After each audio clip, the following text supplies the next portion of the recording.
So we do have 6 members. There's a lot of people getting pulled away right now, and I understand it's a busy time. And I also want to really respect everybody's time who comes here, so I'm very grateful.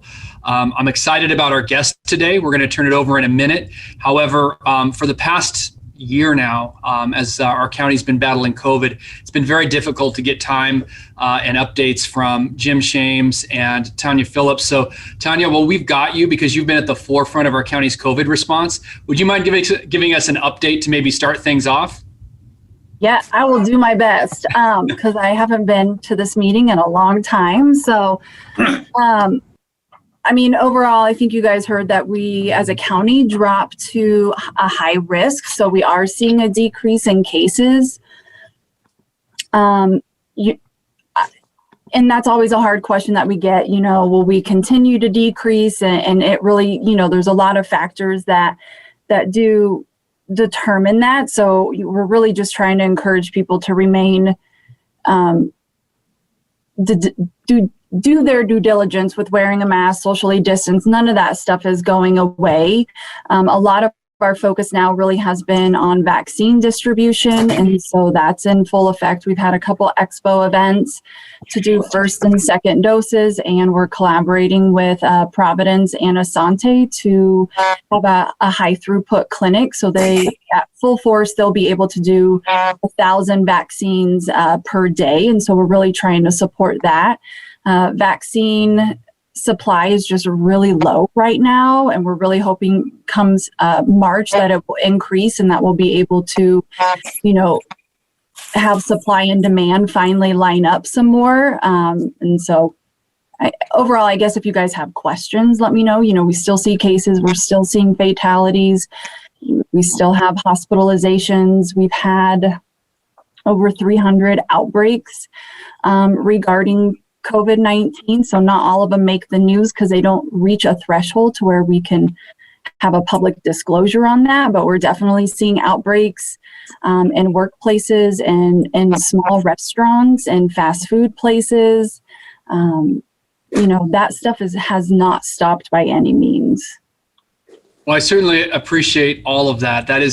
You've been doing the work of about 3 people, and it's been amazing in terms of what you've been able to do. I know your other hat, if you can even call it that centers around health prevention programs and overdose tracking, which can be a really morbid yet still very informative part of how we do our work. Do you have any updates on those 2 fronts?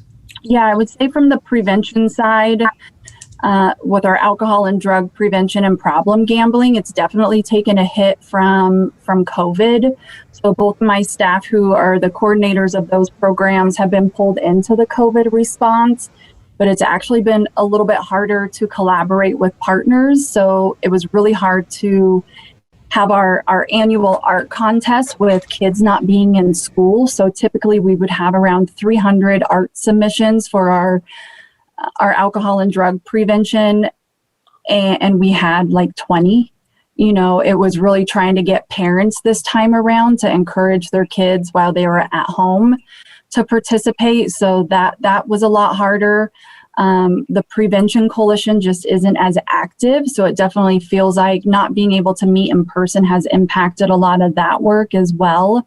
So right now, regarding that, we're just trying to get back on track, following a lot of what's happening up with legislation and stuff of that nature. So I think next time I'll try and do some updates regarding those programs.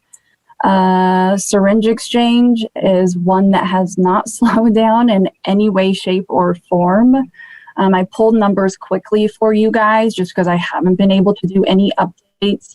That's another downside, is I don't have our epidemiologist that normally runs my quarterly and annual report. She's full-time COVID as well. So we're not able to pull the detailed data that we typically have. But for last operating year, and syringe exchange ends up running on a fiscal calendar year, so October to September. We haven't slowed down by any means. We have not plateaued.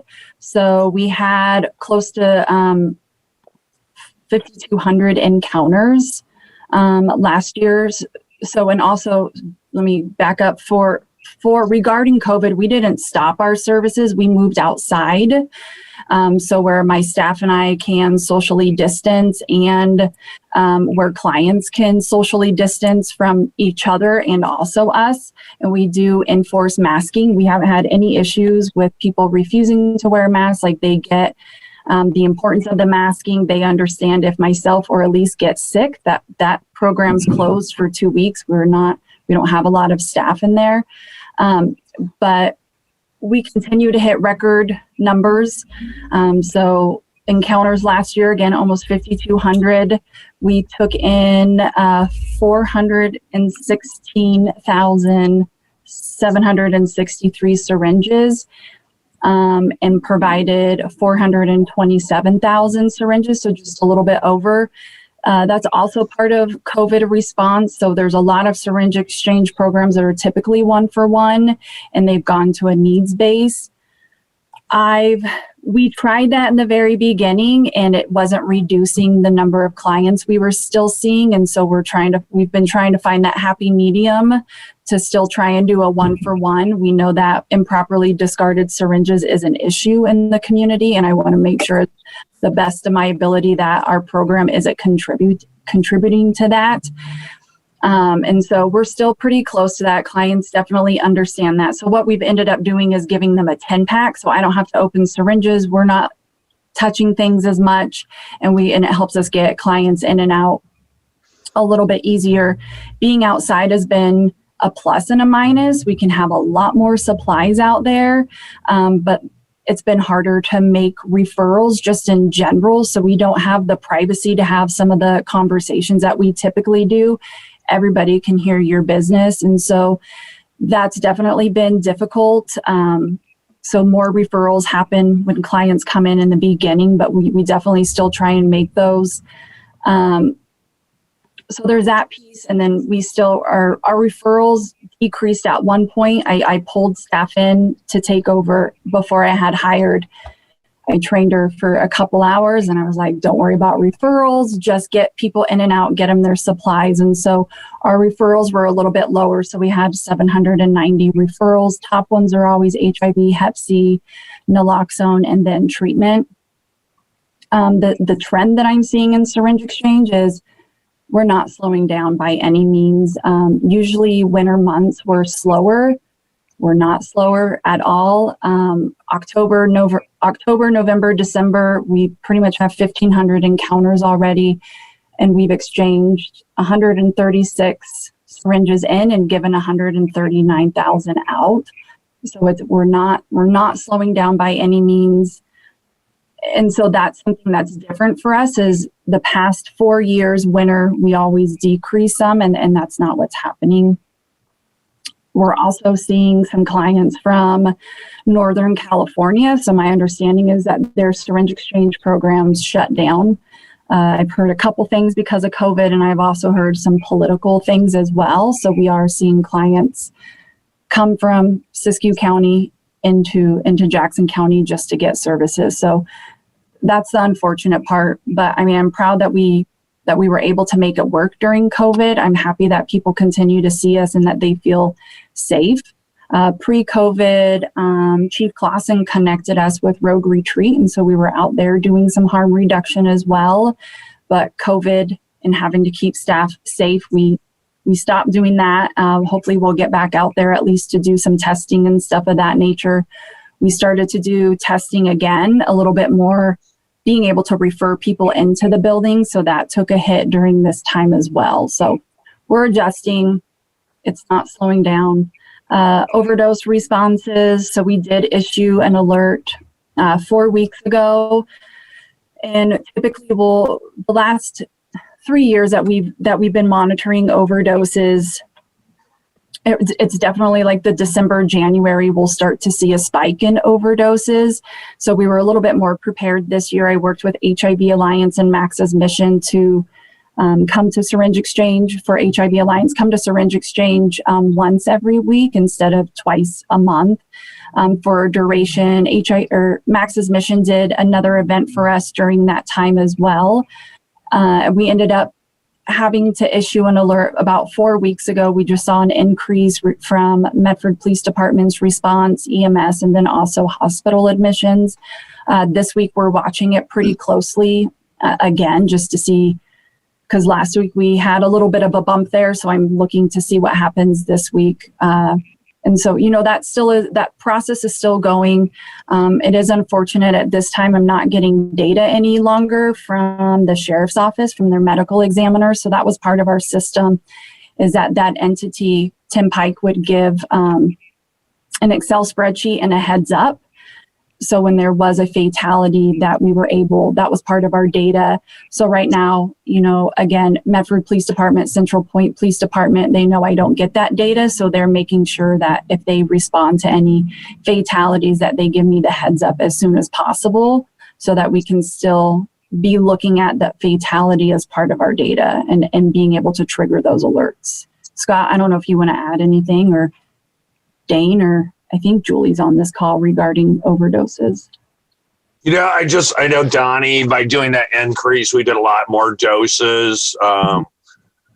We did approximately 66 nasal in January. We did 86 new naloxone. We did 177 IM doses for refills. So I think just by doing that every week helped increase getting the naloxone out there. Mm-hmm. We're still doing Compassion Highway twice a month. And we're hoping to maybe possibly get into like when the prime peers get in place and everything's up and running, getting them into maybe like Rogue Retreat. And we're just kind of trying to brainstorm up some other high risk areas which we could get more naloxone. We have naloxone. I mean, we have auto injector kits and we have IM, and I think, the more we can increase, same thing we're seeing at Josephine, our growth is steadied out. We're not seeing a drop like we have typically in the winter. And so it's just our new norm is normal. And we just have seen an increase. We're trying to connect people back to care, with the resources. And, when they ask the question about treatment, our prevention specialist is just handing out the flyers to get them connected to care if we can. So I think that's the key is now, with the increases we've seen, if we can connect the people back to care is the biggest thing we can do. And setting them up with naloxone, I think, what Tanya's doing down in Jackson County is amazing. And we're trying to mimic that in some other counties as far as like an overdose response team. But it sometimes is like getting that communication where the overdoses are happening, like through the hospitals and the police departments communicated to agencies such as us so that we can respond to get naloxone out there. That's the key piece. Mm-hmm. But no, I think we're doing a bang up job with Jackson County Health and getting naloxone out. So we just need to brainstorm up some other locations, especially rural locations are the key, and having them prepared. But I think we did 3 police trainings down there, Tanya, that we got refill kits for some police departments, Jackson County Sheriff's Department, and then 2 other local small police departments that we got naloxone for. So that's important. Yeah. Julie or Chief Clawson, did you have any comments on it? Because I'd love to hear from both of you. Just have a second. But.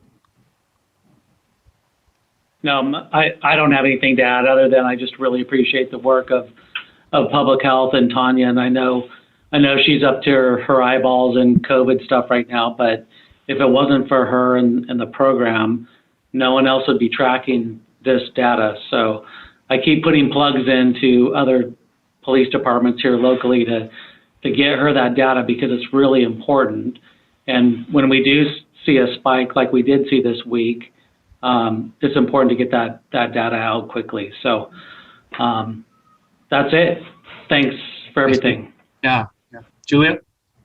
Yeah, certainly we're more than happy to collaborate and do what we can, especially when we see overdose spikes. We can just, be in the parks, be out there giving out naloxone. We still see a lot of people taking it from the boxes around town. I think that's huge for a lot of people. And we do a lot of referrals for that, Julie. So I hope you're able to keep up. We are, and we have plenty to keep up at the moment. So in fact, David was there filling up today. 2 homeless men came up and he gave it out to them as he was refilling the box. So on track. So yeah, that's great. And also naloxone by mail continues to be a constant resource there for people who, so we're just looking at getting more boxes out there, but whatever we can do. Well, if I can just take a quick moment and reflect on what was just shared with all of this. We've got our needle exchange program from our county health department talking about how the chief of police referred them to the urban campground so that we can protect and support the people who might be there in need. We've got our county health department throwing up the bat signal when we're concerned about overdose death spiking, rallying the troops with HIV Alliance, Max's Mission, and others coming in to provide supports and engagement. As scary and heartbreaking as this is, to hear that kind of system collaboration, system alignment, and really a focus just on individual health is really inspiring. So thank you all for that kind of work. I don't think that exists in a lot of communities, unfortunately, and it's pretty dang cool that it exists here. So it doesn't. So just so you guys know, because I haven't been here in a really long time. So pre-COVID, I was approved to present our overdose surveillance and alert system in Philadelphia for the APHA conference, the American Public Health Association conference. And even I've helped other counties try and implement this, like Deschutes and stuff. Everybody is amazed that I had a quote from Lieutenant Boudreau about why this is successful. Like, it is pretty foreign that public health and law enforcement can work together so closely and on this topic. And that was always the barrier that I've seen other departments run up against is, how do you do that? Like, I can't even get law enforcement to the table. How do you get medical examiner data so easily? And even from syringe exchange, people have asked, how are you guys successful? We're right next to MPD. Like, it's all about partnerships. I know this has been a hard year for all of us. I know a lot of us in the work that we do, we've been attacked a lot lately. And I just want to say kudos, because I think we have so many partners at the table and we're thinking outside of the box and we're coming together to do something that's great for the community. And so again, just like I wouldn't be successful in these programs. They wouldn't if it wasn't for MPD. The sheriff's office, just all the support that we've gotten. It's amazing. Well, thank you for sharing, and I'm glad we got you, even if it's just for a few minutes, knowing you get pulled away quite a bit with the COVID response. And thank you for that as well. So moving on through our agenda, I've been thinking a lot about how I wanted to introduce Nathan Beard and the work he does with people here locally around employment. And in full disclosure, Community Justice contracts with Nathan to work with the people who are on supervision to help them both become more job ready, but then identify employment opportunities, support them through the interview process, and give them tips on how to maintain that employment. And there's a lot I could say about Nathan. I've worked with him probably almost coming on 20 years now, but the quickest way to do it, to save us all time, is just, I wish I was as good at my job as Nathan is at his. He's the most thorough professional I know. And he's really good with the clients, good with the employers, great with the people who are trying to work with him. So Nathan, that's your introduction, no pressure, but yeah. Thanks, Eric. That was really nice. So thank you everybody for having me here. I tried to, I guess I want to start by saying I got into working with clients, really cut my teeth, I guess, so to speak, at the transition center. So I've been privileged to get to know and build a rapport with a lot of the clients by doing drug tests, serving them dinner, doing medication call, being in the dorms with them at the Community Justice Transition Center. So along the way, on a couple of my shifts, I used to work there a few nights a week in the evenings. I started making resumes for people. I got people that I would know or build a rapport with would say, hey, Nathan, can you make my resume for me? And so that was when I first started thinking about employment for clients. And it turned into having a database of 10 to 15 resumes where clients would come in and out of incarceration or doing community service at the transition center. And I would update the resumes, I would print them, and then I would start looking for jobs for them. And then Eventually, we had like a jobs class or a job search class there. And then fast forward, I don't want to go on too long about it, but I ended up, working out of the probation office, seeing clients and open office hours. And eventually I started working with DHS, vocational rehab, and I got a contract with them. So I had to start a company, and I called it Cutting Edge Job Development just to have a name. And then I started contracting back with the Community Justice Department. And that's what I'm here to talk about today, just to like show you guys what's available to clients that are, justice involved or justice system impacted or whatever you want to call it. Clients that are looking for work, that have criminal history, have commitments in like recovery, probation.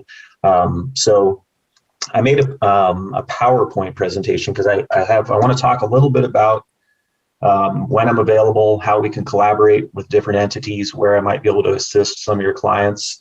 And I also want to talk about, I don't know if you can see this, I have a little booklet. It's called Getting a Job on the Outs, and I'm going to do a preview of that. And I think it's just a little 6x9 booklet. It's a job search booklet or guide made specifically for people that have criminal records, to navigate how to look for work, how to prepare to talk about the criminal history and things of that nature. So I think I'm going to go ahead and share my screen. I prepared a little PowerPoint presentation. So I haven't done one of these in a long time. So I tried to do I did kind of a lot of the bells and whistles, and there's like sounds and stuff like that. So I think, do I need to click share screen? Is that how that works? Let me get back there. Does he have access to that? I think so. Yes. Oh, good. Okay. So if I click share screen, then I just have to go to the PowerPoint. Okay. So now I'm just going to go ahead and do the slideshow if I can get to it. Let's see here. Those are some serious bells and whistles. Well, dang it, just a second. I got to get back to where I'm starting the slideshow. Okay.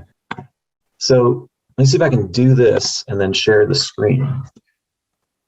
Am I sharing the screen with you all? No. Are you guys seeing my screen? Yeah, we did for a minute. Now It's back. Well, I need to get this thing out of the way because I need to. Okay, here we go. So let me try. Okay, you guys are seeing it. Yeah. Okay. And let me know if it's way too loud. Okay. So here's a few key points. Wanted to talk about, so basically the company name is Cutting Edge Job Development, but I can't go public with that because there's some company in Atlanta that has the same name. So I had to change it just to my name. So basically I'm just a contractor and I had to have a company name.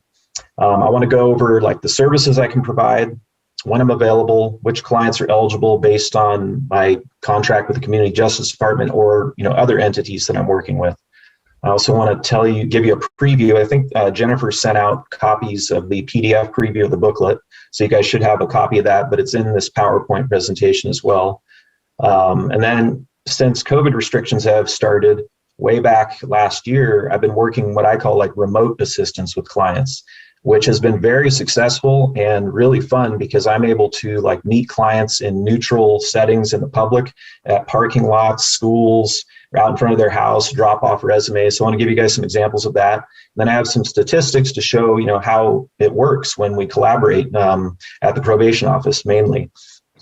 And so anyway, here is a little, just my business card. So basically when I'm available at the probation office is 9 a.m. to 2 p.m., Tuesday and Thursday in person. Currently I'm in the corner lobby office, but that may change. I may be working out of the resource center, if you're familiar with that, at the probation office. But those are the days I'm available in person. And you'll notice that it says remote assistance. So I also take calls, emails, texts from staff at the probation office or any community justice entity or other local entities, and then from clients. So if people have my card, I can assist clients when I'm not at the office as well. So who's eligible? So if it's with community justice, people on probation, people in recovery, people are participating in the specialty courts, maybe they're living at the transition center, maybe they're just going to see the DUI coordinator, they're on bench probation, federal clients to get out, state clients, So I just relieved. Somebody might be living in a hotel and they might call me and say, hey, I have this hotel room for 30 days, but I need a job. Are they couch surfing? Somehow they're in need of a job and they're in the system. Sometimes I just see people that return. I've already made a resume, and I just want to point that out. So part of what I do for the Community Justice Department is I maintain a database of employers, but also the resource center staff and anyone that has access to the hard drive at the county community justice, there are about 700 resumes on file. So there's a lot of clients that have resumes that might just come back and say, hey, I'm getting a new job. Can you update my resume? So if you're working with clients through your entities and they happen to be on probation, there's a good chance, if they've looked for work, that we've made their resume before. So sometimes I just see people, they come in, they're not quite ready to go to work. Maybe they don't have the confidence. Maybe they have to take care of some treatment first. They have to focus on the custody of their children, getting other things aligned. So maybe we just give them a business card or give them a copy of the Getting a Job on the Outs booklet, and then they might come back another time. So let's see here. A nice effect there. Okay, so any questions? Like, it was just a start, but I guess I can check in the chat room along the way if anybody has questions. I don't know how to do that though. Do you guys usually ask verbally, or do you guys use the chat room? A little both. I'll try and scan. Let's see. Okay, thanks. Yeah, if there's any, please feel free to stop me and have questions along the way. So services offered to clients. Now there's all sorts of things, but a few that I thought of. So I find it supportive to have open office hours. So I call it like an open office meeting. So if a client comes in to check in at the probation office, I'm there 9 to 2. I find it helps build rapport and eases their anxiety a bit if there's no appointment. There's nothing wrong with appointments. If a client or someone wants to refer a client to me, say, hey, can you set up a 10 o'clock time for this Tuesday or Thursday? That's great. But I find that I catch clients sitting in the lobby and just kind of walk back and forth and say, hey, you want to come on in? I can help you find a job. I can make your resume. Or you can just have my card when you're looking for work. So I find having drop-in availability helps. And so when I meet with a client, oftentimes we'll make a resume, update a resume, help them email the resume, print the resume, whatever it is. Or if they happen to be somebody I know pretty well or have worked with for a couple years, I can email, I have contacts with all sorts of employers where I could email their resume directly to a hiring manager and say, hey, this person's doing really well. I'm never going to say, yeah, this is going to be a great employee, because I can't guarantee that, but I can speak to the fact that they've had a long time clean and sober, they're very focused and motivated, and that I've known them for a while. So that really helps, because sometimes that just gets someone a job. What's available here is exclusive job leads, meaning that there's a database I help maintain for the Community Justice Department. And I'll give you guys some examples of those. There's about 250 companies where I keep track of like their background check policies, drug test policies, which bus route to get to the businesses. Sometimes a new client email address might be something that we do when they drop in. A lot of the people I work with and people that aren't in the system at all have really strange email addresses that look bad on resumes. So oftentimes I'll just make a new email address, and that can be huge though, because we can say, hey, this is your official professional job search email address. You don't hook up to any of your other accounts with it. So then they, it's a clean address they can use. It helps. Sometimes you just give out a booklet, give them a copy of Getting a Job on the Outs, because as you'll see in some of the examples, a lot of the stuff available that I can do in person is in this booklet. Like there's a resume template, there's a cover letter template, there's advice on how to talk about criminal history with employers. We'll go through some of that. We do mock interviews. Somebody might have an interview coming up and they'll say, hey, Nathan, can we do an interview real quick? And that could be on the phone, could be in person, and I'll role play and be the employer. And I'll ask them questions to lead them to talk about their criminal history, because that's something with most jobs they're going to have to disclose. They might not have to say it on an application, but they're going to have to do it. So we'll kind of go over a spiel, how best to do that, depending on the employer too, because certain employers, they can be more or less open about it. They'll be asked to be more or less open. I do 5 donations a month of a food handler's card. So if somebody needs a food handler's card, they need a new certification to put on their resume. Well, I pay for it and help them do the food handler's card test. It's good for 3 years. It's a brand new, official certification they can use. It makes them feel good. It looks good on their resume, and it might, help them get a job. Job retention. So this one is like something I've been tracking the past 5 or 6 months, and I'm trying to do it every week or every 2 weeks anyway, is where job retention in vocational rehab means they're keeping their job. And I guess that's what it means in any format. But I try to call community justice clients and say, hey, how's your job going? Or if they give me a text number or an email, just shoot them an email. Hey, Melissa, how's your job? And they'll text back, oh, it's going great. And it's such a simple little thing, but it really boosts their confidence. It makes them feel good. And it makes me feel good. Just like, hey, we didn't just get them a job and never talk to them again. Keeping track, like, how's it going? How are you being treated? Does this job work? Is it conducive to being on probation and having other commitments? Like, can you work a part-time schedule and like once in a while get 2 hours off to go check in at court? Those things are really important, and I try to track all of those. So that's some assistance. Nathan, real quick, yes. Just a question in regards to retention. For a while, people with substance use disorder, you were talking about, they'd go to work 2 weeks in, they get a paycheck, and that paycheck triggers some relapse behaviors and they leave. Have you worked with clients around that or employers around that particular piece?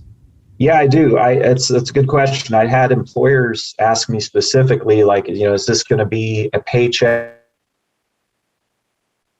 and run situation? Because they'll say, okay, we got this guy, this lady, they were very motivated.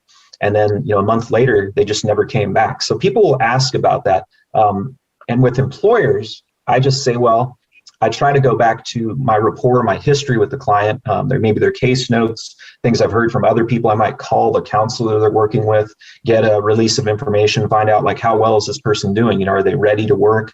Because I need to say that, and I'm glad you asked that, Eric, because work isn't the answer for everybody. It can be. For some people in recovery, it's the driving force. It gets them feeling legitimate. It boosts their self-esteem. It gives them structure. For others, they're not ready. They haven't been clean long enough. They get a paycheck. They use more drugs. And that's not a judgment of them, but that's just a reality. I've seen it a bunch of times.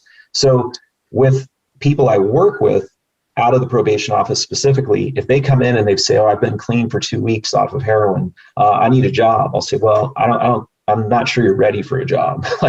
They'll ask for an endorsement, like, hey, can you call this person and tell them to hire me? And I'll say, well, no, I can't, because I don't know that you're ready, and I don't think you're not sure you're ready. So I try to fill that out with each client. I find the clients that reach out to me on their own, whether it's phone and email, like remote assistance, they're the most motivated and they follow through. And when they're taking that first step on their own, they're ready to go to work. So I'll show you that in some statistics coming up later in the presentation. So this is an example of the booklet. This is the job search prep checklist. Made up this list. It's basically what I found to be the order of things that make sense for a majority of clients, or maybe more than half anyway. And we don't have to go through the whole list, but you can read it for yourself too. So number one, they need to get official documents, birth certificates, social security card, ID, voter registration card. They need to gather work history information. Lots of clients will say, oh, I only worked there for 2 months. I have gaps in employment. I don't remember where I worked or who the manager was. So that's something we can do when we meet. Make those phone calls. Go to the resource center. Jasmine Ramirez and AJ, they're great in the resource center. They have time. There's computers. We can look up stuff. We can look up past addresses for jobs they had in California. Like, put in the time, build the resume, get the background information, because it matters when you do a job application. So that's something that can be really helpful. And it's good to sit by a client and help them do that, because it doesn't take that long, and they'll be surprised. And when you make their resume, oftentimes they leave looking at it thinking, wow, I've actually accomplished quite a bit. And it really boosts someone there before they go out, and look for a job. So anyway, this list is 10 things I think are pretty good to do. Make a resume, contact references, create a cover letter, maybe write a list of 10 jobs you want to apply for, make a list, make some goals, follow up in person. So that's one page, and I won't go on too much about it. So I already kind of did this one, gathering work history information. Let's see, references. This is one that's hard for many people, including myself. I mean, I don't keep track of references all the time. I think it's really important for people that have had struggles in their past, maybe in recovery, criminal history, been in prison, to have references to vouch for their character. Because if someone else is vouching for them, it makes it that much better. It looks that much better. So I try to teach them about what's a good reference. Is it your ex-old lady? Like down here, it says ex-old man, ex-old lady.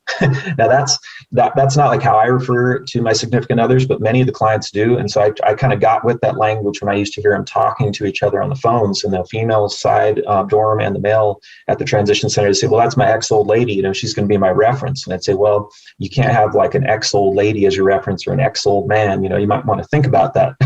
And so I try to coach people on like figuring out who a good reference is, because it also gives them time to reflect, kind of like making the resume, like, who can I trust? Who should I trust? And then I try to say, or I make sure they know you need to go and talk to that person. What kind of reference are they going to give you?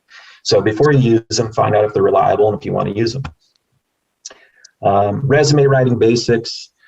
I won't go too much into that, but so I guess I have to go back to this. In the booklet, the whole point of the booklet is I can't work with like 6,000 clients every year. And that was my point of the booklet, was a lot of these clients are very intelligent and can do all this stuff on their own. So the booklet is a guide that maybe they don't even need all the tips, but it'll show them how to do everything. And as you'll see later, it links to my website where a lot of these templates and documents are free and they can download and print on their own, which is really cool. Here's a finished resume, just a fictitious client, Todd Shaw here. So that's what a resume can look like, and that's in the booklet. So it gives them an idea. And if you'll notice on here, I don't know how big the font is. Oh, well, I've skipped it. but that had some jobs from a lot of clients will use their jobs they've had from incarceration, like they were an orderly, or they were a unit cleaner, or they were a cook. A lot of clients will get their food handler's card, and then I say, well, put that cook job on there, because when you were at Eastern Oregon Correctional Institute, you were cooking for 1,200 people every day, and that's a really good cook job. So here's the resume template they can fill out on paper, then they can bring that into me and I can type up their resume. And then there's a little section about what a cover letter is. So that's just a brief preview of the booklet. There's more. Any questions about the booklet? I don't know. If not, that's fine. Just, Nathan, your experience working with people who have been justice involved, or people for whom their substance use disorder really took its toll physically, and they're worried about the way they present. Sometimes there's visible tattoos that indicate that they were involved in illegal activities. Advice for them on how to engage and get back into the workforce? Yeah, that's a great one. So I feel like with visuals like tattoos, clothing, things like that, I feel like the tattoos, it's more about the place they're going to work. So that's where they can use me or use somebody that can advocate for them. I try to keep track of employers where, okay, they don't care about tattoos, or what is their policy on jewelry, facial hair, tattoos, clothing. So that is an important one. And I find it just depends on the job. So it depends on what they're going for. I mean, if they're going for a job where they're going to be up front desk, first point of contact for a business, they're not going to have much choice. If they're allowed to put makeup over tattoos, we can find out if that's okay. So it's something where I could find out those details and not have the client have to call and ask them, because then they don't really have to give away what their issue is or what they think it might be their issue. I don't know if that answers your question. No, that's helpful. And then we have a question from Kyle Gray that's asked, do you do outreach or group presentations in the community? Kyle Gray from Medford Treatment Center. Yeah, I have before. I've spoken to, I go to the life skills group for Rogue Retreat at least once a year. And I did that by Zoom a couple months back. And I hand out, free booklets, resume packets. And also I've done staff trainings with Goodwill. And then most recently with Pathfinders Network, and just taught them what I think are the basics or more best practices when working with justice impacted individuals for employment. And I can't always speak to other resources because I'm trying to focus just on employment, but certainly housing is harder than employment. So, but yeah, I definitely do work with other entities and go speak to other group meetings and things like that.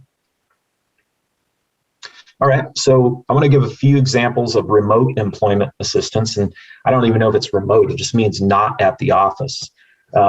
So here's some examples. JCCJ, community justice client, calls me to ask for verified job leads. I get their email address, send them some job leads, and these include the company name, the address, the telephone number, the job title, the wages, the drug test policy, background check policy, which is a big one, And instructions on where they should apply, requirements that could mean like food handler's card, OLCC server's permit, it could mean button-up shirts, whatever the requirements are for the position. And then the RBTD bus route, because as you all probably know, transportation is a huge barrier. So another example could be a client texts me and they want a resume update. So I might text back and say, well, what do you need to update? And they tell me their most recent job. I update it, then I email back an updated copy, and I leave them a folder full of new resumes at the front desk at the probation office, or I deliver them. If I'm out and about, I can print them at my office and drop them off at their house. And that's really cool because it saves them an extra bus trip and might help them get through the day without taking a transfer bus that wasn't going to get them there on time.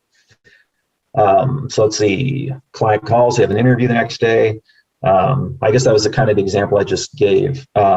So this guy needed a cover letter.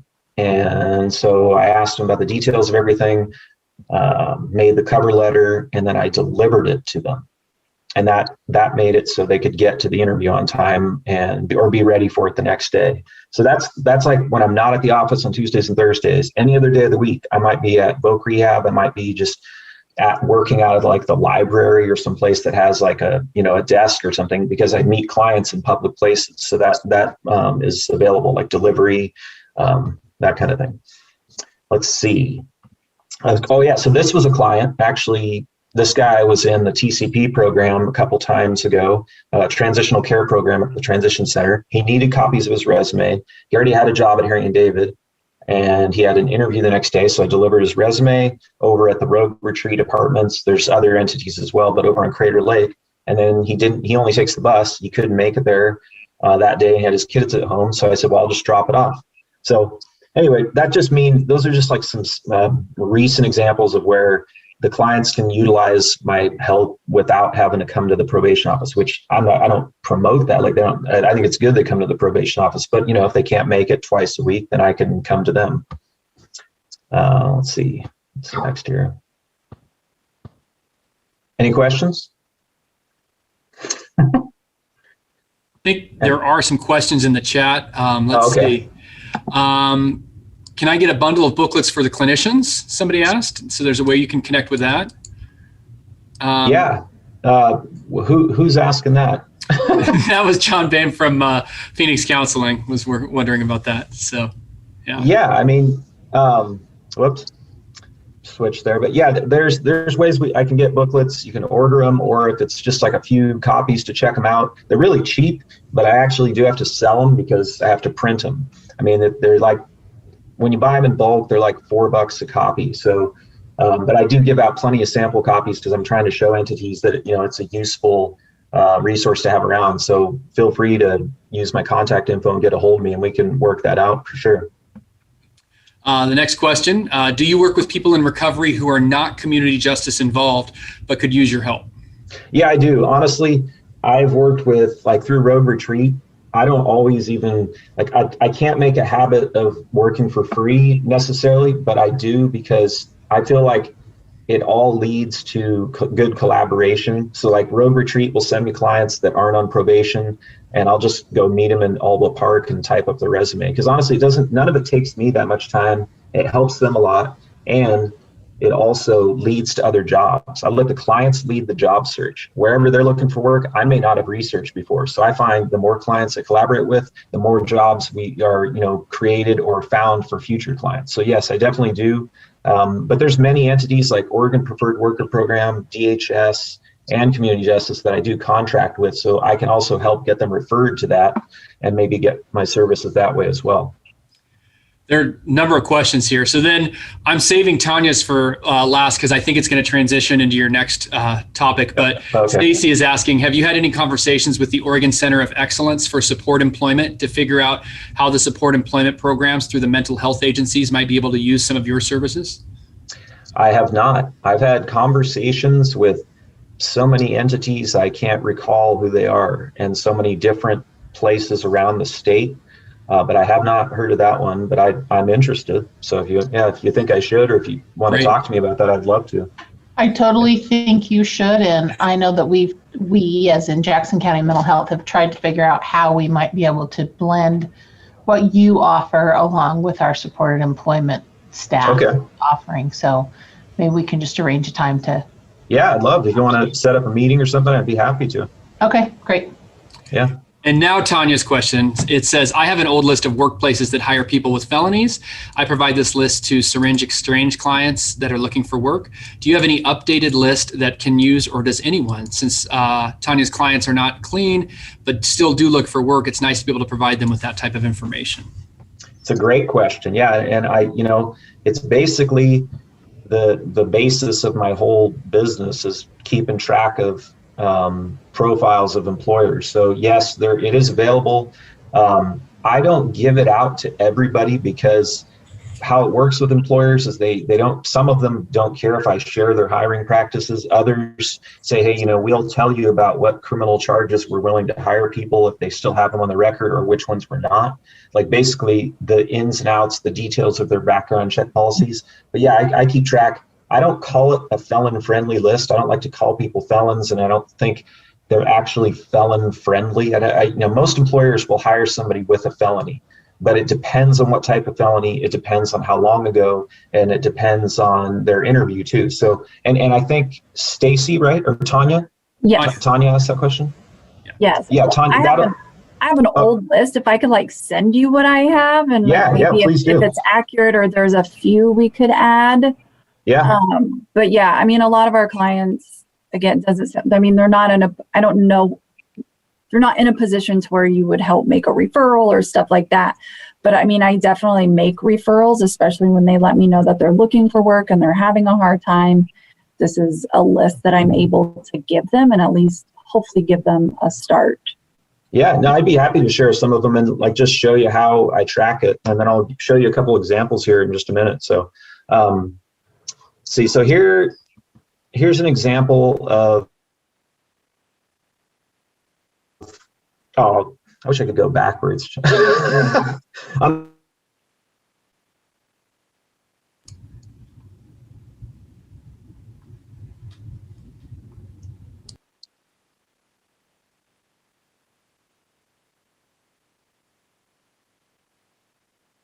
Where they apply, let's see, education requirements, things like that.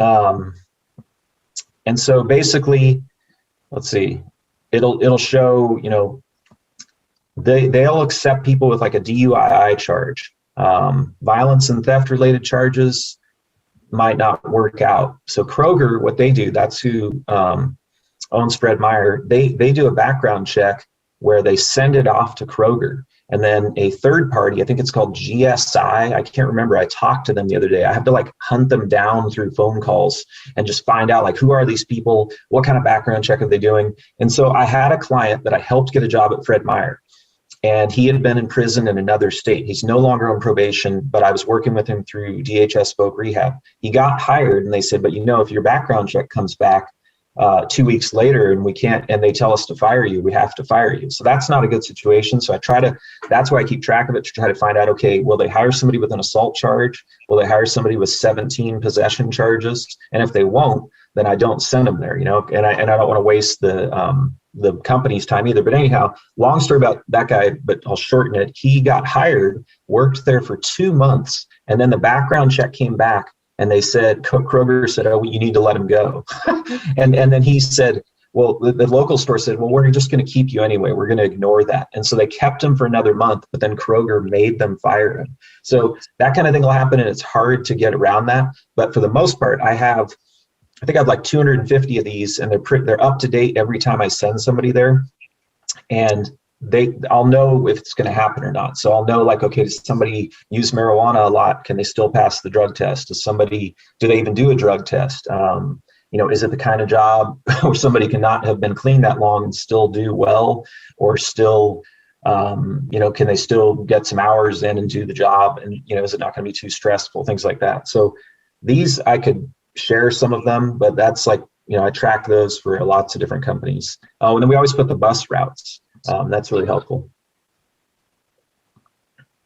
So let's see, here's some stats. This is just one graph. I make these every month.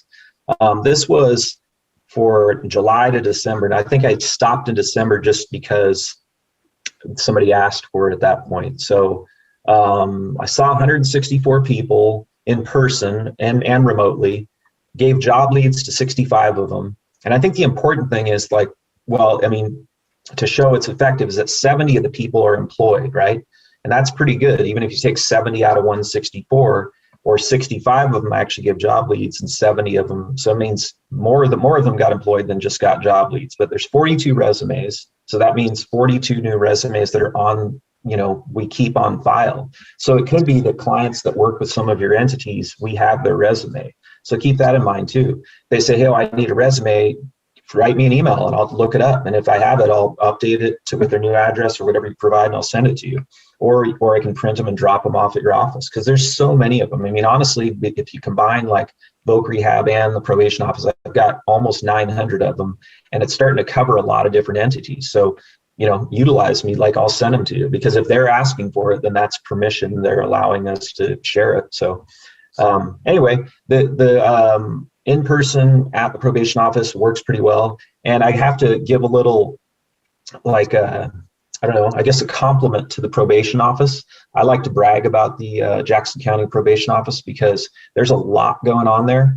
I mean, a client can go in there, get Oregon Health Plan, get some food, get a cup of coffee, get a resume, get a food handler's card, get some socks, get some toiletries. And that resource center is open 9 to 5 or 9 to 4, Monday through Friday. And there's really nice people working there. And if the clients, I know it's going to take years to kind of get past the stigma of you go to check in, you might get arrested. I feel like a lot of clients still, that's what they're thinking about when they go to the probation office. But I've already seen it change in recent years, that they know they can go there and there's all sorts of help. And then you add in the Pathfinders Network, the peer mentors that have recently had lived experience and can work with the clients hand in hand. I think if I were on probation, I'd want to be on probation in Jackson County. So, yeah. So then I want to share the website. So I'll go through this list and then I'll switch screens, see if I can pull that off and then go to my website. So the website is basically, I made it to be a resource page so you can print stuff like a resume template, cover letter template, instructions for how to get your food handler's card. It's a lot of stuff that's offered by the state or DHS or OHA, but I put it all on one website so it can be found all in the same place. How do background checks work? You can print an FBI fingerprint card off my website and send it in and get your own background check. I just figure stuff like that can be useful. How to obtain official documents. And then I made a podcast that's not much of a podcast because I don't interview anyone. It's just me talking for 10 minutes. But what I do is I go through each chapter of this book. So some people like to listen to books. So it's I read it and then I talk about it a bit more. And some people that's useful, or they can play it to a class. I mean, some of it's pretty cool. And of course I'm biased. So, and then you can order the booklet in bulk. It's a great deal. And I'll hand deliver it. So let me see if I can, get to the screen sharing. I don't know if I'm good enough to do this. Do I have to stop the share to get to a different screen? You are already in uncharted waters for most of us on this call. Wait, I'm going to stop the share and then go back to the share. Okay, let's see if I can do this. I don't think I can. Are you guys seeing that? You don't have to. You can drag whatever document you had to the screen you were using. Okay. Yeah. Let me see. Oh, I think I did it. I think I got it. Are you guys seeing that?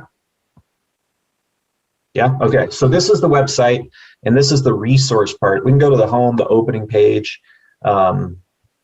just for fun. So it's not just an ad for the booklet. That I just don't update it that often for the visuals. So basically it shows a bunch of stuff. It shows this horse shooting lasers, and, it's kind of cool. And then the horse neighs. If you touch it there, it's kind of fun. But the main thing is, and I think the stuff that's really useful is this resource section. So there's job search documents, Oregon Health Plan, background check, obtaining official documents. So let's go to job search documents. So this again is made so that people can use it on their own. I meet a lot of people that get out and they don't need my help much. They just need a little direction, somebody to sit with them for 5 minutes, say, hey, you're good to go, you're doing great. keep up the good work, and they just do it on their own. This will have, like, for instance, you click on it, this has a master application. This is a tool that somebody can fill out all their information and use to transfer for every application they use or that they fill out. It has space for jobs, education, school. I guess that's the same as education. And then like references, things like that. But you can put all this in and then keep it on, keep it on a computer. You can type in it. So they could just type it and save it on their phone. And a lot of people like to do everything in their phone, which I don't know how they do it, but if they do, they can save it on their phone. So that's one thing.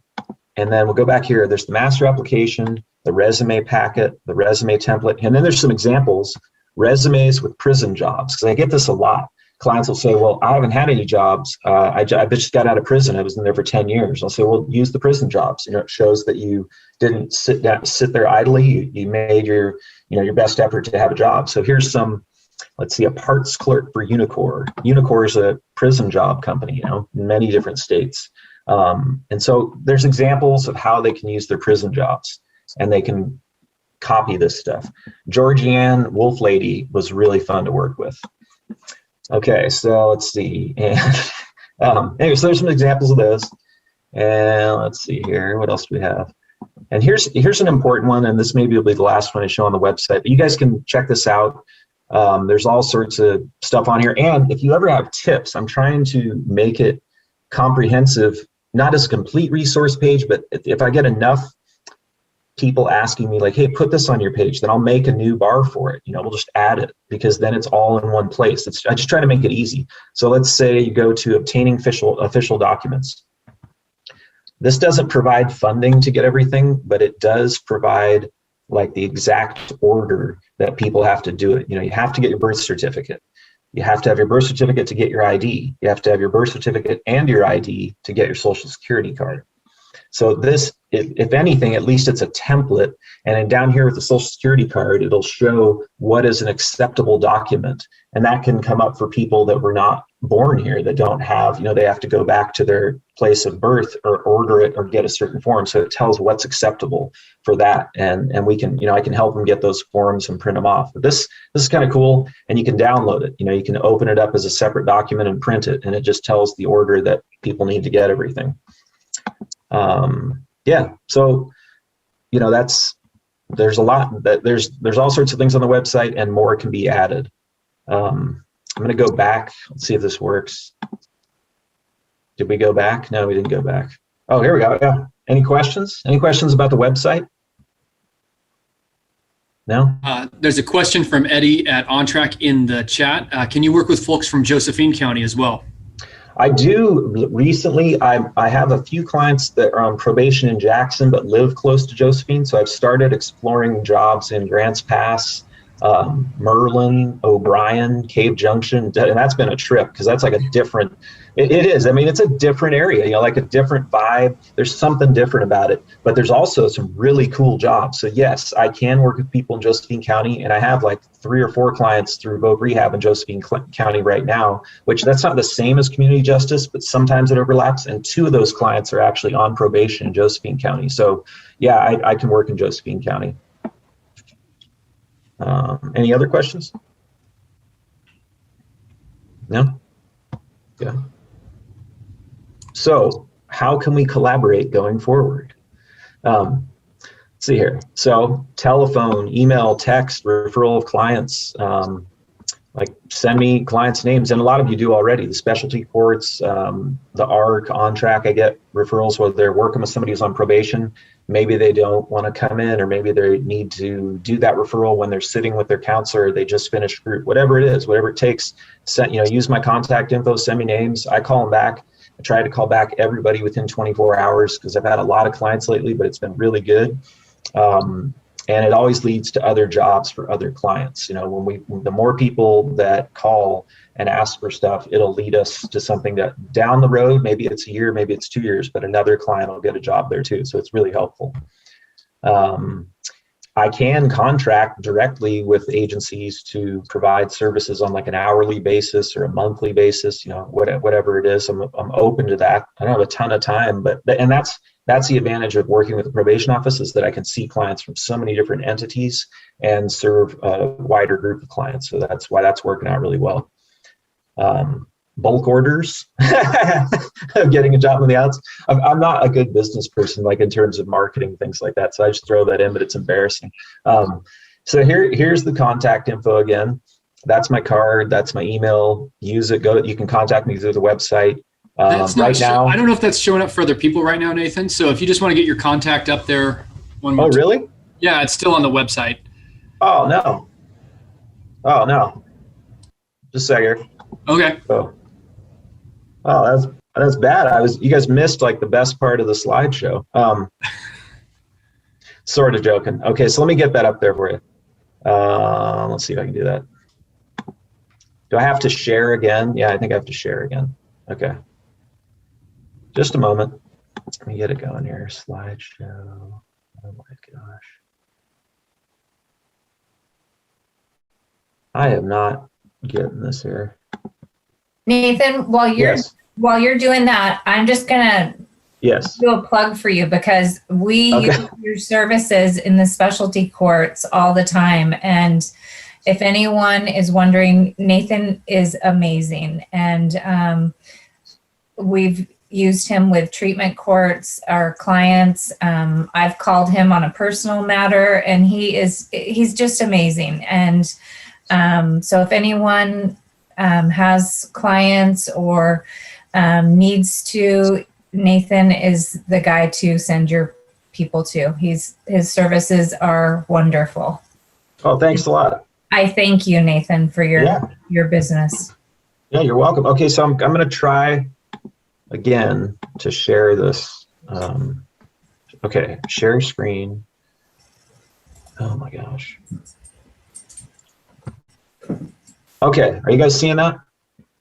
We're good? Okay, yeah, so basically that's the contact info. That's when I'm available at the probation office right now. I saw a lot of clients on Tuesday, a few more called today, so there'll be more coming Thursday. And I may end up being out of the resource center soon. Right now I'm in the corner lobby office past the front check-in windows, and I put a big sign up, and everybody can just knock on the door. Or if you have a client and they just, you want them to call while you're working with them and to set up another day, then we can make appointments too. So feel free either way or through any medium is fine. That's about it. I mean, that's all I had planned as a rundown. Any more questions or anything?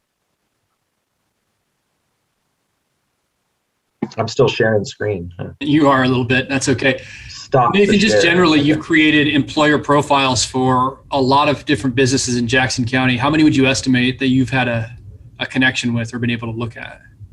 Well, there's about 250 right now. And it goes up and down. Several businesses shut down during the COVID restrictions. So they're no longer, I keep them in the database, but they're not open. So I try to build all the time, but it stays around 250 because sometimes a company I'll take out of the database because I find that they weren't conducive or it just wasn't like a healthy place to work. If a bunch of people might be using, well, I don't want to send people to work there. I don't want to set them up for failure. And they don't either, lots of clients want jobs, but they'll say, yeah, I don't want to go someplace where like everybody's been in recovery. But then some clients will say, I really like that. I want to go to that environment where everyone's recently been in recovery. We do it all together, and there are places like that. So there's about 250 companies, and there's been a few new ones recently. There's been a few that have dropped out. The COVID restrictions have actually led to more employers calling me in recent months than I've ever had a call before because they're not getting any applicants. So now more than ever is a good time to be applying for jobs if you have a criminal history, if you've been impacted by the justice system, because employers need employees and they need applicants. So there's a lot of jobs. And, if we do a little research and see each other a couple times, or I see a client a couple times, usually they can find a job. And it may not be the best one the first time to get it, but it can lead to it. And, getting a job and then continuing to look, because that's something else I'll do with clients as far as job retention. They get a job, it doesn't just end. I want them to call back and say, hey, is it going well? I had a client recently that worked at Pacific Tool and Gauge for like 5 months. And then she called and said, I just can't do this anymore. Like, I don't like this environment. So I sent her another lead and she got a different job, and she was already employed. So it was easier to get the next job. So yeah, and I don't know where that came from, but yeah, anyway, there's about 250 of them. Thank you. Appreciate it. Yeah. Any other questions? Well, Nathan, I really appreciate your time. And like I said, you've just really helped people transform their lives. And so many people have been able to count on you. Just amazing for our community. And cool.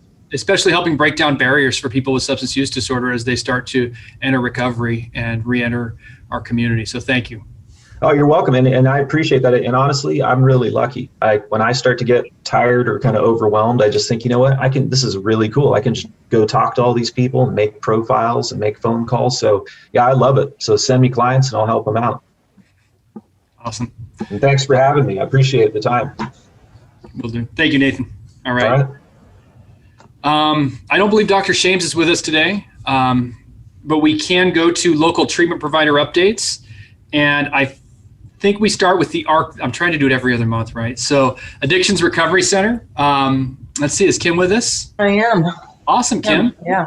What's been going on? Hey, everybody. Thank you so much for that presentation. That's amazing. I'm inspired. I need a job, so I'll be down. I think one thing that's relatively new is the last month or so, we've all been getting vaccines. Woo, we're pretty excited about it. Although we sent about 6 staff yesterday to get their second vaccine, and guess what? I'm down 6 staff today. So, the second one's a little rougher, but we're super grateful for that. Oasis has been stepping in for us and for On Track and helping us every couple weeks. And La Clinica also stepped in to help us. So super grateful for that. We're still at our COVID levels. So 15 men in our residential, 9 in our women's, 7 in detox.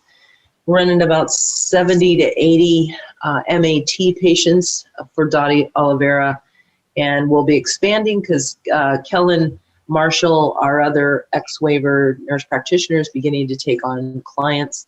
She's been helping us out in detox, kind of acting as a nurse for a while we were down some staff. So she's getting up and running.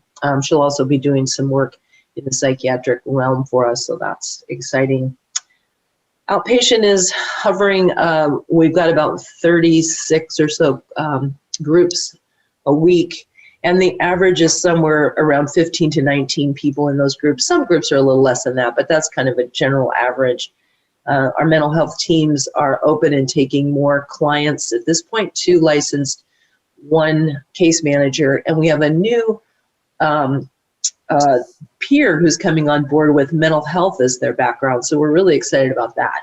I think that's going to open some things up. We're also in the mental health court system. So it's I'm sure I'm speaking to the choir here. We're noticing that the acuity of mental health is really spiking, and we're in desperate need of some peers that know how to support folks who are really struggling in that way. We're happy to give them to you, Kim. I know you are. Stace. Really thanks. good. I know. Well, we just shuffle them around. Right, we do. Yeah. Yeah. So it's one of Stacy's staff members. So that's why she's giving me trouble about that. We've increased our peers. We are at 9 right now with 3 more in the hiring queue. So I think that's kind of what I've got today. That's a big update. Update. I don't know if Jody, are you with us today from Allied? Yes, I am. Awesome. How are things at Allied? We're nothing real interesting on a big update or anything. We're still fully staffed, which is a good thing, and our census is growing, so we at least do have a lot of people coming in seeking treatment, so that is really good to see. And we've been able to increase how many groups that we're doing in a day because of the need that's out there. So that's good. It's good to hear. Thanks for joining us. Justin, Boulder Care. Hey, everybody. Not really any big updates right now. We are closing in on getting our contracts with All Care and Care Oregon. Should be hopefully sometime soon, but no date on that. And then we are going to start hiring for a new peer coach again. So we had someone leave from our Alaska team, and we know that we're going to continue to get more Oregon folks. So we are actively hiring. You can go to Boulder Care and under careers and apply. And really, excited about our continued relationship with Recovery Cafe and Brandon. It's just amazing. Thank you so much for continuing to help us with JCCJ. And we really appreciate it. Awesome. That is really good to hear. Dane with HIV Alliance, you gave us a little bit of an update earlier, but what else is going on? Just Naloxone. I think that was our biggest update is what we did last month. And I think, Donnie's been doing a good job. I think the coordination with Tanya and Jackson County Health Department and getting in there every week when we thought there would be some spikes is a good thing, and being proactive. Like I said, our goal is to hopefully align with some more locations that are dealing, once we get the peers all hired and in place, getting them to do some Naloxone with at-risk clients, maybe at Rogue Retreat, and just that was one that comes to mind. Doing more with Compassion Highway at some of their regular location, and then in the park lot. I think those are all things that we could do to get more Naloxone out there, because I think it's helping.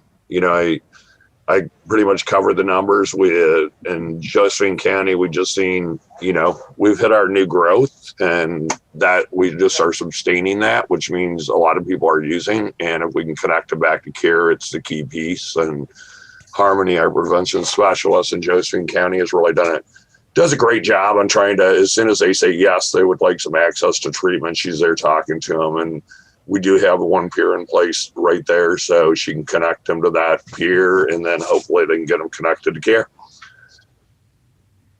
All right. Well, Dane, awesome work, and it's exciting to hear. Cynthia with Copia. Hey, I'll just pop in and say hi. I have no new news to share, so hard to follow everybody else with all their news. But I got nothing. We're just plugging along.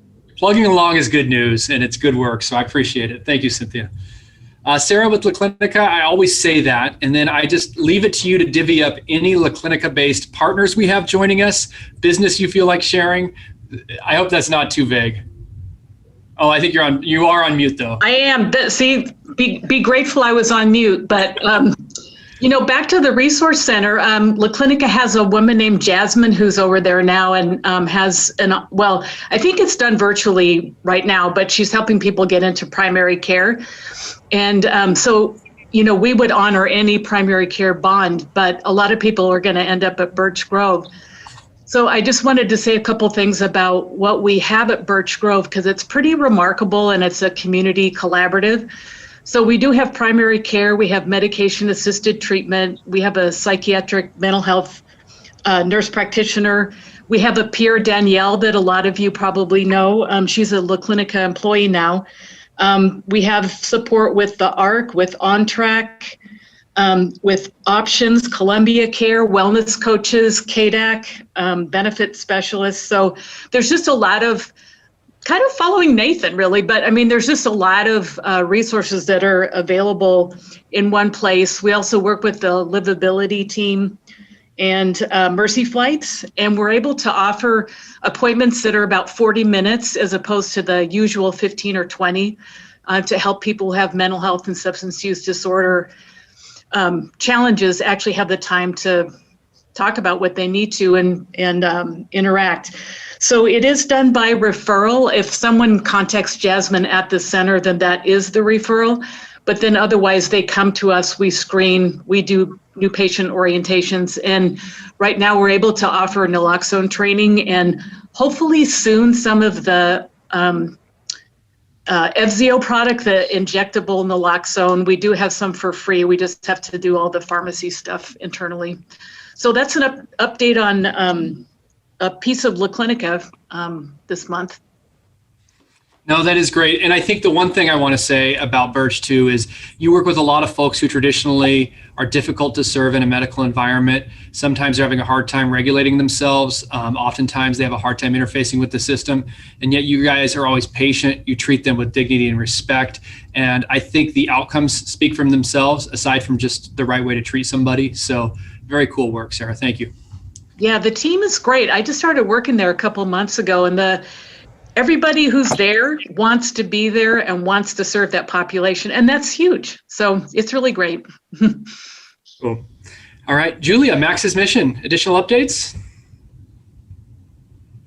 Oh, the mute button. I would just reiterate what Nathan was saying about the incredible people at the Resource Center.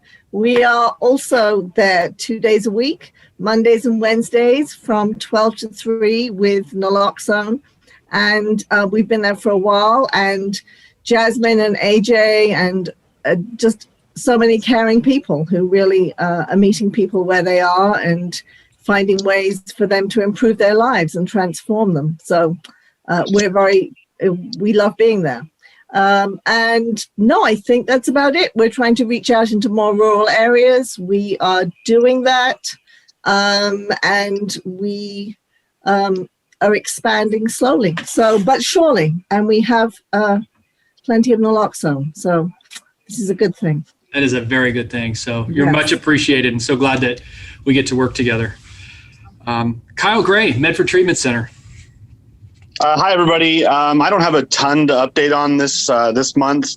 As of Monday, we have been open for 5 months and admitted nearly 200 clients in that 5 months. We've been very busy.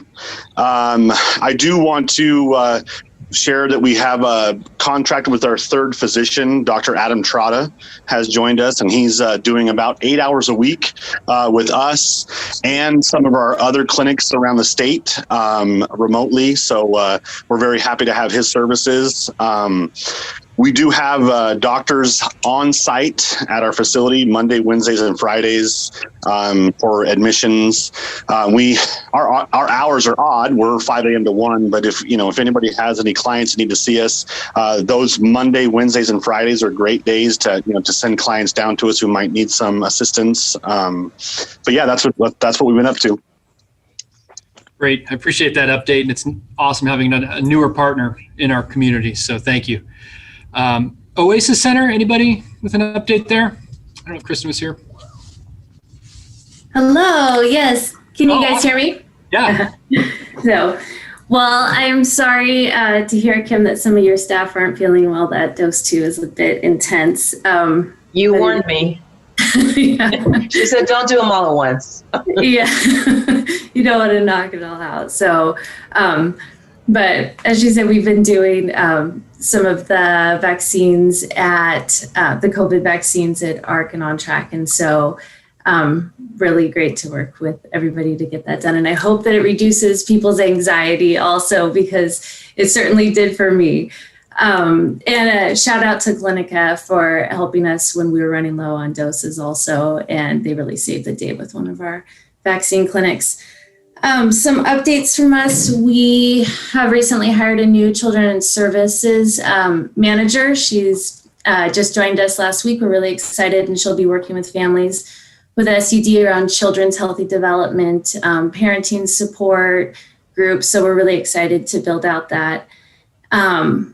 After a pause in some of our prenatal services, we are excited to be beginning prenatal groups starting in April. We're thinking the first one will be April 7th, but we'll keep you updated on that. And really, I'm just feeling the love for Jackson County. That was a really exciting presentation today. Thank you to Public Health for bringing all those pretty amazing statistics. And Nathan, your speech or your presentation was really inspiring. So that was really exciting, and I hope that we can find a way to connect. And then after last month's, we incorporated some of the contingency management. We got a wheel and have been incorporating some of those in. So that's been really fun. So thank you, everybody. I want to see a picture of the wheel. So you've got to bring it at some point. That's pretty cool. Yeah, we went a little bit like wild at the beginning and had some pretty big things in there. We're like, okay, we're gonna, dial this back. But yeah, it's fun. So thank you, everybody. Great. No, thanks, Kristen. Appreciate the update. Awesome work. Eddie at On Track. Hey, everybody. Just a quick update. Everything is moving forward here at On Track. The programs are open and definitely lots of need out there, as I'm sure you're all feeling. We are hiring everything from QMHPs, KDEX, residential support staff. Obviously, bilingual is a huge plus. And we have a special track for folks who might be interested in becoming counselors. They can start in residential support and be designated a counselor in training and move along with that and see if that's a path they want to be on. So please, if you know anybody looking for employment in our field, in those jobs that I listed, send them our way. And so happy for everybody on this call and everything they do. Thanks, Eddie. Appreciate it. We will keep our ear out. John, Phoenix Counseling. Hey, good afternoon, everybody. Things are moving along. Phoenix Counseling Center. No real updates. I just wanted to share. It's been said a couple of times. It's humbling to be such a part of a great committee with so many people working hard in so many different areas. And all together, thank you to every single person, with a special shout out for Eddie Wallace at On Track. Earlier this week, when I had an acute situation pop up and I needed an answer quickly, I reached for a service we don't provide. I reached out to Eddie, and he was back to me within 2 hours with a way to help. So I just wanted to highlight that. Very cool to hear. Very cool. Thanks, John. All right, Stephanie, Brandon, Christy, the whole Recovery Cafe Reclaiming Lives crew, you guys are up. Hey, everyone. Good to see you all. Thank you so much. We work with Nathan all the time, and it is a joy and an honor. I love referring people to him because I know how he makes them feel. So we have a couple things. First of all, I would like to introduce Christy Lashover. I don't know if you can see her on your screen. Can you wave, Christy, so they can see you better? There she is. So Christy has worked part-time for us for a little while, and just recently in the last 2 weeks came on board full-time. She is peer support certified and has lived experience with recovery, obviously addiction and incarceration. And she got out of prison and received a degree from SOU in Innovation and Leadership.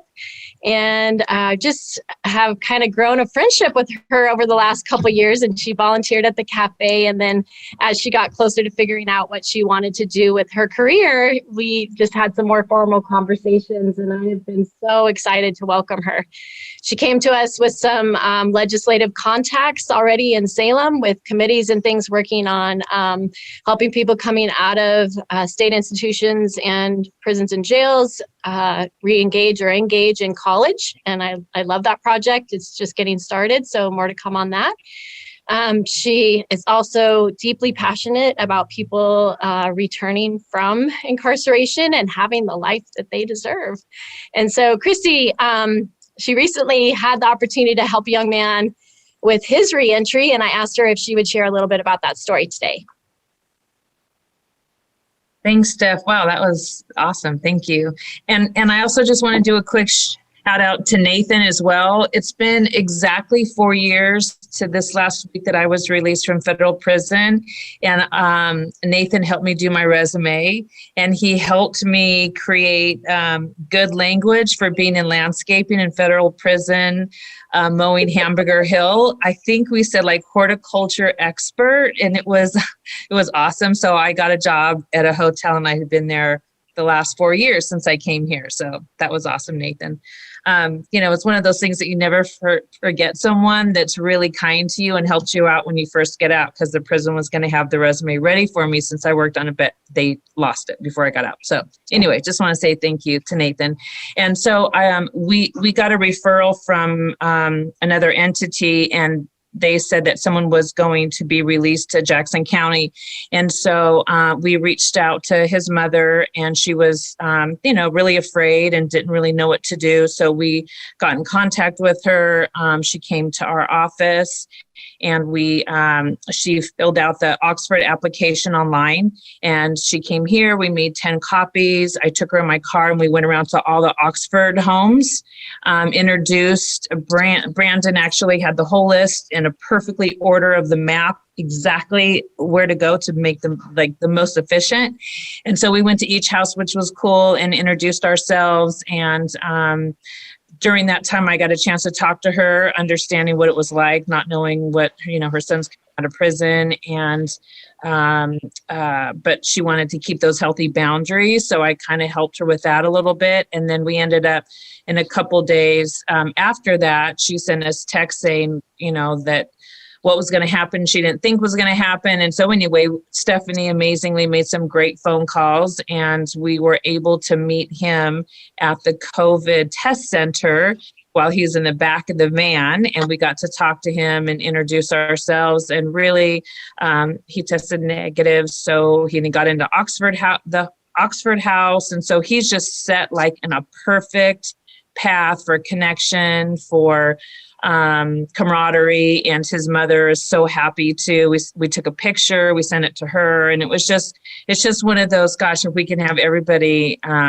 get out of prison in that way that is already excited to do the right thing, then it's a joy. So that just went on just this week. So I just wanted to let everyone know that that's what we do, that's what we love to do, and the wraparound service is kind of our specialty. So thanks everyone for allowing Stephanie to call you last minute and to handle things for us. So thank you. Thank you, Christy. That particular person is also now a member of Recovery Cafe and has met a couple of people here that he knew from his past who are now clean and sober and doing great. And so it's cool to see him say, wow, that person is here. And, so he's doing great, and we love being a part of his life and story.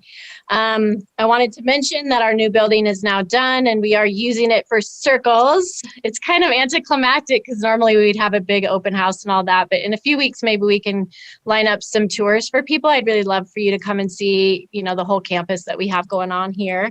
I want to mention that Tuesday, the 5th episode of the podcast came out. We had the pleasure of interviewing John Boehm from Phoenix Counseling. He did an amazing job, the four of us on the mics. And so this particular one is really great for people who are in early recovery. We did 12 active components to recovery. Just saying you have clean time is not maybe actually recovery. There are some proactive steps that need to happen. So if you guys have listened to it, or you're interested, or you want your clients to maybe gain some knowledge, it's a great resource. Thank you, John, for being available to us and coming on board. Big time. I also wanted to shout out to Medford PD. We met a couple of weeks ago with Sergeant First, who is amazing. Yep. We had a Recovery Cafe member who had some ideas about how she'd like to help engage people who are living on the Greenway in cleaning up the Greenway. And we called him and said, we'd really like this person to be able to share her thoughts about this and see if she can engage in a way that's proactive and do it with the livability team and not just on her own. And he met with us with such amazing, just support and grace. I really loved getting to know him better. And this person actually engaged in the cleanup, and she has just been amazed at how well she was treated and how it all went. So I appreciate that warm reception from y'all. That's been awesome. So do you have anything to add? I'm just super excited for all the work that we're getting to do here. That we'll be getting open. The podcast is amazing. I get to celebrate 4 years next month by the grace of my higher power. And I'm telling you guys right now, I would have never thought that I'd be in the room with you guys. So I'm super blessed. Thank you guys for always welcoming me with open arms, and I'm super excited. Thank you for all being such amazing partners. So cool to see. Thank you guys for your work. That's awesome. Also, sorry, Eric, I wanted to add one thing. Just kidding. We've had a real struggle with getting people in the treatment lately, and I want to say that we got at least 3 people into treatment in the last week. So that felt really good for us. Like just some doors open and some people were able to access, and it's just a struggle. I know things are backed up, but we want to say that 3 people are in treatment right now of our closed people doing really well. So thank you. Great news. That was worth the interruption, definitely. So, all right. And Jack, you were going to give us an update. So good to see you back. So quick update before we kick it over. Right. I spent 32 days in the hospital and basically skilled nursing, another dose of MRSA. Got diagnosed last May, and then they uncovered multiple myeloma, blood cancer, which could be Agent Orange related, maybe not. And then basically in January, 17th, I was getting an infusion on Sunday for dehydration. I was starting to feel pretty bad. And they discovered 2 blood clots on the lungs. Sent me upstairs in the Sante, kept me. Then they diagnosed MRSA again. So here we go again. Wow. Also got my COVID vaccine Monday. I'm retired, but I'll tell you what, it's different. Turns, I'm in the 70 and over group now. You know how that goes. Right. The point I'm making is this little thing right here can get you into Zoom meetings. Now, I don't care if you're in the hospital, skilled nursing, wherever you're at. And what I've been noticing since the Zoom came in is it's really expanding, and it's doing an awful lot of good in recovery. We're seeing new people coming in that are actually staying sober. I've been in meetings. One of my regular ones, they've got regulars from Mexico, Washington State, New York, Massachusetts. Had a drop in the other day from Australia. Texas, I can't forget Texas. She's been griping about the weather down there. But these are regular attendees right now, and it's really strengthening the program.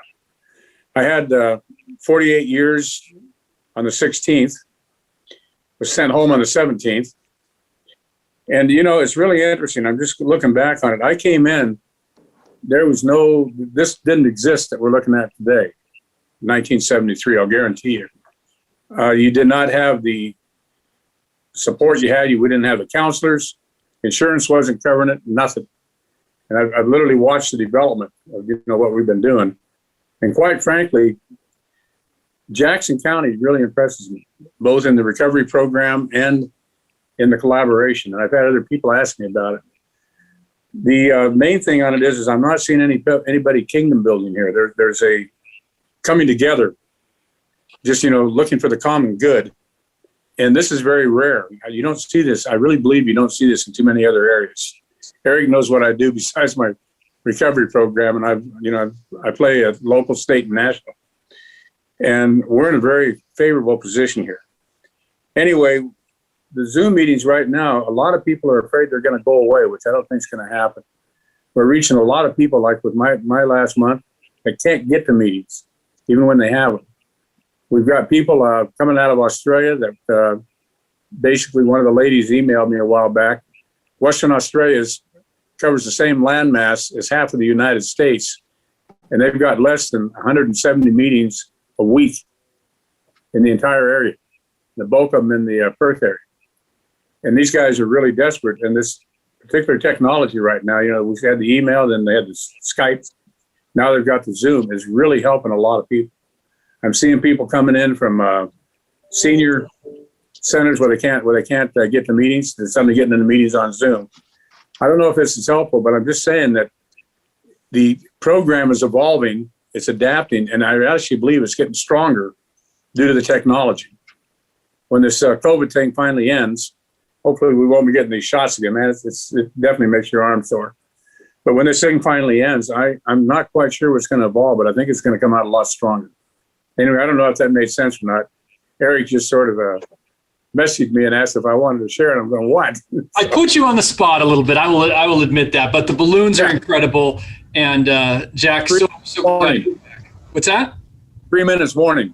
3-minute warning. Gotcha. And I will turn 48 this August, just as a point of reference. So that's just incredible. I'm inspired, sir. I'm inspired. So very cool.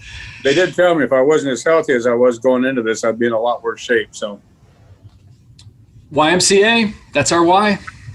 Yeah, I know. Down there all the time. Why all the time. All right. Thank you, Jack. I do appreciate it. I just got to take my daughter to her 2-year. Let's see. Is Jeffrey still here? Or John, I think you took yourself off mute on accident, Mr. Watson. There we go. Eric, if yes. I could piggyback what Jack was saying about the Zoom meetings, what we have noticed, our participants are via a similar, they're on WebEx and attending court via WebEx. And it's a similar function like Zoom. And what we've noticed, the pandemic has a lot of difficulties, a lot of adversity, but it has brought our participants closer, I think, to the team. And we have found that they have introduced us into their world, and they're able to, share with us their homes, their families, their work environment.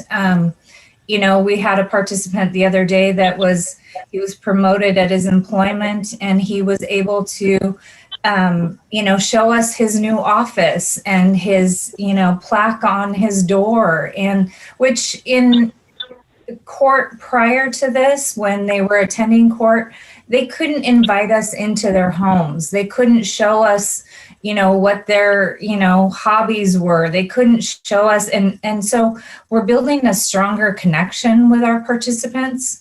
And I see some real benefits of having individuals on video. And I see a stronger relationship with them. And I see that it's not a transportation issue with them coming to court. I don't see it as a barrier with work. They're able to, attend court and, maybe take a break from their job and not such a cumbersome time frame. So I think there are some things, some positives that have come out of this pandemic, and this being one of them. Right. I wanted to add in just to ditto that. On the recovery meetings, I'm noticing that people are getting closer. You're beginning to get familiar with their cats, their dogs. You're seeing the house environment. There's a lot more depth coming out right now. I'm seeing a lot more depth coming out. People are actually unloading on the format. So I'm seeing good come out of it. I'm seeing a tremendous amount of good, and I've been around a long time. Anyway, that's enough. It's just it's very positive. No, that's great to hear. Thank you so much, both of you. Let's see, is Jeffrey with us from All Care today? Yes. Hi, Eric. Hey, Jeffrey. Thanks for waiting. Yeah. Hi, everyone. Boy, it's tough to go after Recovery Cafe and after Jack, man. I'll tell you. Hopefully we can mix this up next time. Right. But not a whole lot to report here, everyone. It's still very busy at the emergency departments, as you can imagine. In February, we've already eclipsed the number of ED presentations that are substance use disorder related. We've already eclipsed January, so the flow continues. I continue to be really grateful for community providers and their quick response when I reach out, particularly Allied and ARC and On Track. It's really great to be able to see an ED visit and within a couple of hours reach out to a community partner and then have someone from that agency reach out to one of their active clients to offer support and follow up. So it's really really impressive. And it looks like in partnership with JCC, it looks like in the coming meetings, we'll have some data to share. We're pulling that together now. So thanks for everybody's patience, but I think that'll be an important piece to share with the group. So that's all I've got to say. Thank you, Jeffrey. No, much appreciated. We'll look at the order. Yeah, next time. But Brand, no, thank you. Darren Dale or Julia, if we have anybody here, partners at Jackson Care Connect. Yeah, Eric, this is Julia. Darren and I are both on the call, but I was going to give the update, and I appreciate All Care going first in prepping the fact that we have been doing some awesome collaboration and sharing of ideas of how we can pull similar data sets and share those together. And Athena and I confirmed that we would be ready to do that by next meeting. And then just a couple of other things. Also, again, as the group heard, we are in the process of finalizing our contract with Boulder Care. So we're excited to firm that up and have those real clear avenues for our members. And then again, on that note about data, I appreciate On Track and ARC working with us to dive into a population health data look at the subset that readmits into either residential or detox, and then the subset that doesn't, and just seeing from various factors of, employment or whether complex medical health, physical health conditions are present, houselessness, mental health, just seeing what we can find in terms of trends within both subsets to look at how we can impact readmission. It's always an interesting topic because what we know about recovery is that, sometimes readmission is part of the process, especially if you have a different perspective at different times in which you readmit. So we're always looking to gain what information we can from both quantitative and anecdotal data that way, and in what we know about recovery. And then I would just finish up by saying we're also really invested in the COVID vaccination distribution process, and just making sure and working with our providers, to address issues of just awareness and access, especially equitable access among populations that might be harder to reach. And so we're just actively engaged in that as well. So thanks, Eric. No, thank you so much, Julie, and really excited about the data initiative. So to both of our CCOs locally, that'll be really exciting. Which I don't know what that says about me that I'm excited about it, but it would be really exciting to see. So I'm glad that's going to move forward. Thank you. I would like to skip ahead to Andrew Swanson, who's been so gracious to come down to this meeting. I think I speak for a lot of us in this room that as Oregon embarks on this brand new health initiative that is Ballot Measure 110, trying to shift the focus of how our communities respond to substance use disorder, there's a lot of concern and fear about whether that response is going to be adequate for the need. And so I'm just saying that to kind of tee it up for you, Andrew, in terms of the things you guys are doing to try and provide for that need. Cool. Thanks, Eric. Hey, everybody. Good to see you guys today. Andrew Swanson. I'm the Policy and Advocacy Director at Oregon Recovers. So there's a lot going on. I will say the legislature is, actively involved in addressing some of the concerns, particularly around the impact to the counties and the cities and the Justice Department and so on and so forth that is resulting from Measure 110. Additionally, Mike Marshall, my colleague, the Executive Director of Oregon Recovers, is serving on the Legislative Implementation Committee for Measure 110. And I'm hopeful that they'll be able to come to some productive solutions.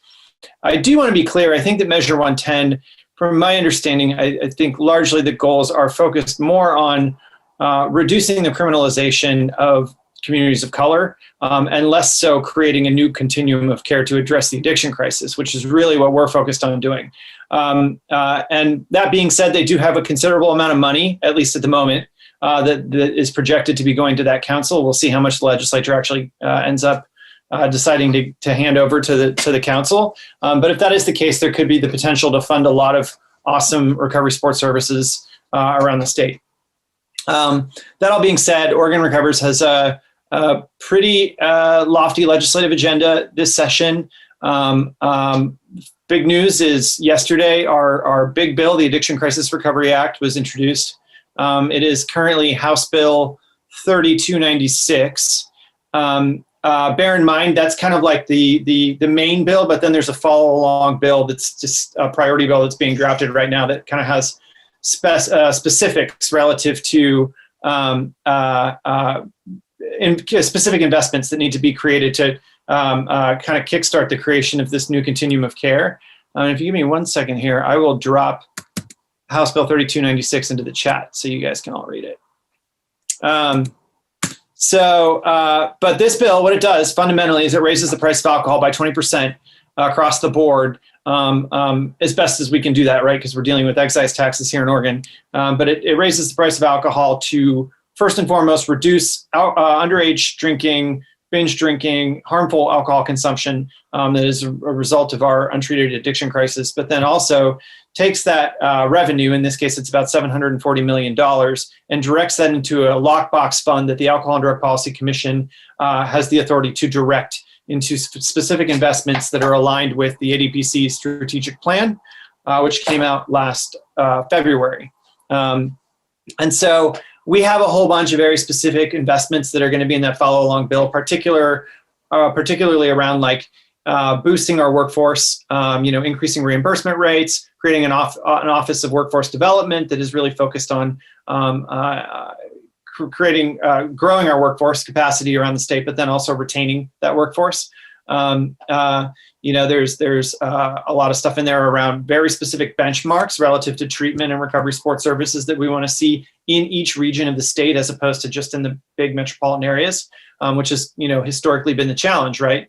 There's very little access to services in rural parts of the state, and they do not reflect the demographics of those populations. So that bill is the two chief co-sponsors right now are Representative Prusak and Representative Sanchez, who are the chair of healthcare and behavioral health, respectively. So I think that sends a clear message that this is a healthcare issue, and we're moving, aggressively to try to address this as such. It's a big lift, not going to lie. Raising alcohol taxes in Oregon is never popular, but it is fundamentally something we need to do. And I could get into all the reasons why, but at the end of the day, the state spends an enormous amount of money because of alcohol consumption, enormous amount of money. And it's way more than the state brings in tax revenue and or economic benefit resulting from that industry. So Representative Sanchez has a kind of a follow-along bill that focuses on recovery support services. It creates like a network of recovery community organizations. Places like Recovery Cafe would certainly be eligible for that funding.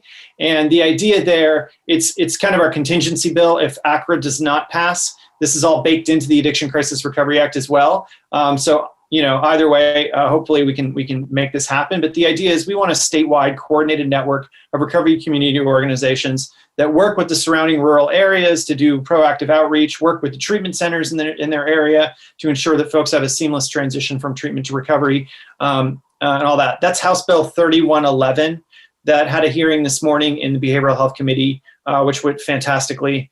A lot of support from recovery community organizations across the state. It was really great. I think those are the two big ones. Those are the ones that folks would be interested here. We are absolutely looking for endorsements for ACRA. So I will drop, we have a little website online that kind of has an FAQ and details, what's in the bill, why we're doing it, our strategy, so on and so forth. And then there's a form on there where you can fill out the endorsement. We're accepting, of course, individual endorsements as well as organizational ones, but we need your support in order to get this through the legislature. It will be a tough one. Well, I appreciate all you do to fight the good fight and make sure that our system of care is looked at as something that needs to be improved, supported, reinforced. We've got so many amazing people doing this work, but we need the support there from the legislative and funding side of it. So, Andrew, thank you for coming and joining us today. Thank you. My pleasure. Yeah. I didn't see Oregon Health Authority here today, and we do have Dr. Trotta, though. Dr. Trotta, do you have any updates about the Southern Oregon MAT community? It says you're not muted, but I can't hear you. I'm sorry.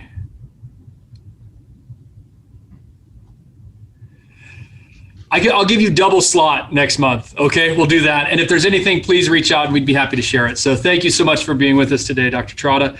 Sarah, is there anything from the Naloxone, pain guidance and Naloxone work group? The only thing I'll say real quick is there's a House Bill 2376 in the legislature that's a naloxone co-prescribing bill, and it would mandate that when people do what's considered high-risk prescribing, that they also need to offer naloxone. I think there's 9 other states that have passed, 9 in the works this year, and 11 states have passed it, but maybe I'll just talk about it more next month. I'd love to hear more about that, so thank you. All right. And to everybody who made it, that is a jam-packed 2 hours, and I'm so grateful for everybody that comes and supports and contributes to this meeting. It really does speak to what's unique in our county, and it gives me hope. So thank you all for another awesome meeting. Hey, don't go yet. Okay. You didn't see my thing in the chat. I saw that there's a perfect lead-in for Steve Allen presentation next month to ask questions. Right, that was decided. Thank you for finish the whole thing, Stacy. So next month, Steve Allen, Oregon Health Authority Behavioral Health Director, will be joining our meeting. And if you have questions around ballot measure 110 or ACRA or other things that are out there that maybe Director Allen could speak to, I find him always to be very candid. He talks about what he knows and doesn't know. But the fact that he's coming to our meeting again is important. And if you have questions around that, that you would like him to address, or other subjects that you would like for him to address, please share them with me via email or to Jen directly, Jennifer Bartush, and we will make sure that we have those ready for him. Is that good, Stacy? Can we go now? Did the bell ring? All right. Thank you, though. Thanks, everybody.